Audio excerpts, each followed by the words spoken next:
Hey, good afternoon, everybody. This is Sharon Davis Mincy, and this is Davis Mincy Talks.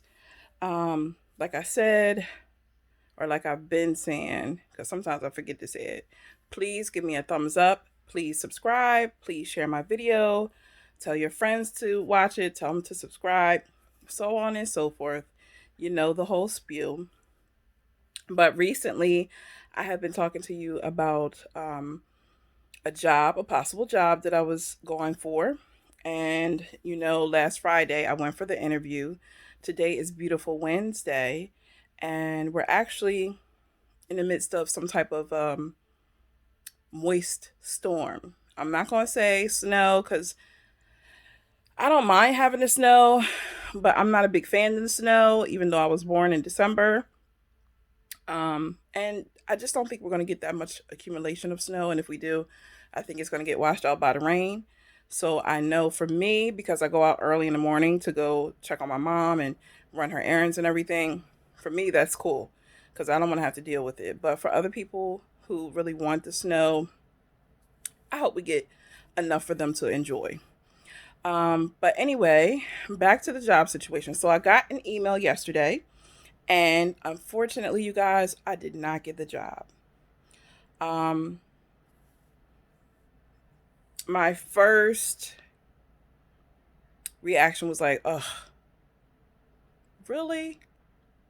But immediately after I had that feeling and I moved on from it, I said to myself, as I always say, it was not meant to be. It was not meant for me for whatever reason. So I'm really okay with it because, of course, I do have a job taking care of my mother. And, my husband is very responsible and he takes care of all of our bills and everything. So that's not a big problem. I just want to do a little bit more. Um, but what I will say is that one of the people who interviewed me, which was the person who contacted me to let me know that they chose another candidate for the position, said to me that they want me to be on the lookout for another position that they're posting. And he urges me to apply for this position.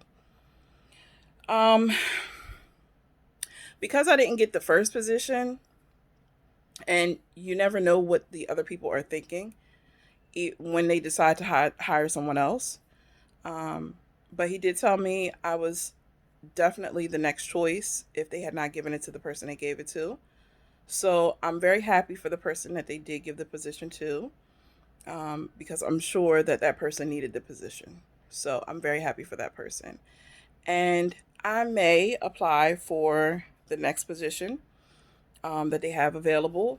I may not. I don't know. I really don't know. Um, but I just wanted to share that with you guys. You know, fix my little ponytail. I put my hair up in a ponytail today. Um, but yeah, I I'm okay. I feel pretty good about the situation. I'm really at a point in my life where I feel like what's meant for me is going to be for me, and what's not won't. And when it's not, I have to be okay with it not being.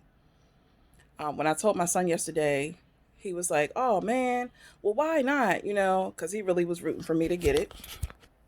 And I said to my son, I said, "Well, baby, it just wasn't meant for me." And he kind of looked at me with a little bit of agitation, like, "Mom, you always say that every time something doesn't go the way you want it to go, or things don't happen the way that we want them to happen. You always say, well, it wasn't meant to be." And I just told him, I said, because if I didn't look at life that way, then I would always be upset. I would always be hurt. I would always, be trying to figure out why not me? Why wasn't I chosen? And I can't live my life like that. That is too much pressure. It's too much sadness. It's too much worry. Can't live like that. I've lived like that before, and I am determined not to go back that way. So, am I ripe, young woman, not quite middle age, but not quite young lady age, my young woman age? I have learned to accept that what's for me is for me. And when one door closes, another door opens. So um, I'm just waiting for that other door to open. And like I said, I may apply for the other job. I may not. I don't know. But I'm not going to let that get me down. I'm happy to be alive. I'm happy to have a roof over my head. I'm happy to have my family. I'm happy to have a car to get in if I need to go somewhere, or there's an emergency that happens and I need to get somewhere, get to somebody, or whatever the case may be. Um, and that's just it. But I just wanted to share with you guys that, I didn't get the job because I told you guys that I would, keep you posted.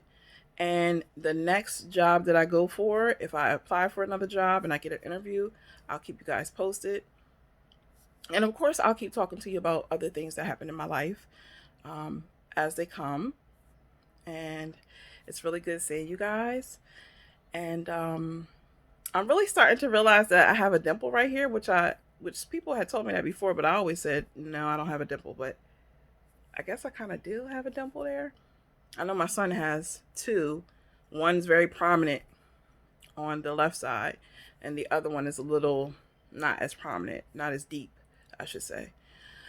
So I know that has nothing to do with what we're talking about, but anyway, it was very nice talking to you guys. I hope you enjoy the weather. I hope everybody who had to go to work this morning gets home safely this afternoon. I hope you have all the water and supplies and everything that you need moving forward. And maybe next time we'll talk about the coronavirus vaccine and, how people feel about that, how I feel about it. But anyway, I love you guys. Don't forget to give this a thumbs up. Don't forget to subscribe. And I'll see you next time.